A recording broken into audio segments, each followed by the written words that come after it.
Ако не затегнете правилно фиксиращите винтове, много лесно можете да изгубите инструмента си вътре в канала. За да предотвратим това, трябва да разберем защо този малък фиксиращ винт тук може да се разхлаби и да падне.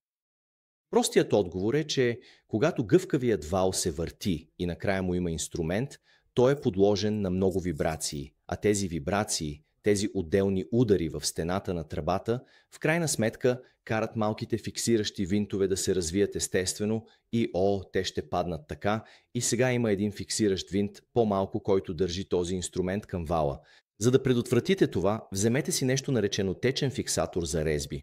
Това се намира почти навсякъде във всеки железарски магазин и както виждате тук, слагате малко от течността върху резбата и след това завивате винта в инструмента си, което предотвратява лесното му изпадане. Надявам се този малък съвет да ви е полезен. Благодаря, че гледахте.